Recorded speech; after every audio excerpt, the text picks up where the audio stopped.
Why, hello, my name is Ian Tilley, and I am filling in today for Caroline Leavitt and Donald Trump, who are very busy in a meeting with Prime Minister Netanyahu this morning after last night's nuclear strike in Venezuela.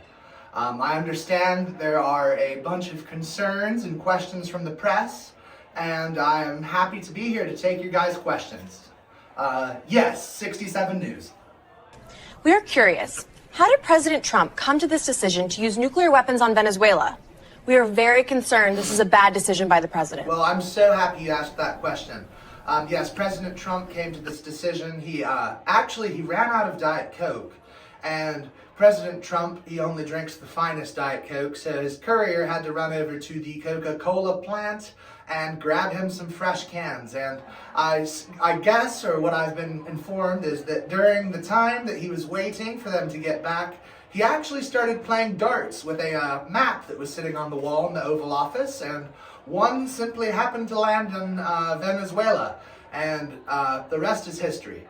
Now, for some of you guys, I understand why that may be concerning, but President Trump actually makes all of his big decisions at the White House in a similar way to this. Sometimes we play rock, paper, scissors. Other times we'll just put a bunch of names in a jar and he will simply pick one out and either invade that country or assassinate the leader or whatever it is that happens to come out of the jar. So, yes, Jake Paul, Impulsive Podcast. Hello, Jake Paul here for Impulsive Podcast. Did I hear you correctly when you said that President Trump was busy with Prime Minister Netanyahu? Well, yes, no, you did hear me correctly. Mr. Trump and Prime Minister Netanyahu are meeting today in Israel to discuss how to bury the Epstein files.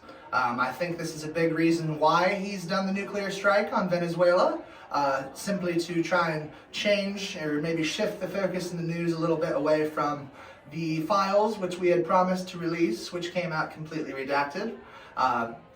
His advisors told him that, if a big enough event came up in the news, that people would simply forget about this and move on. Yes. We find the president's decision-making process extremely concerning.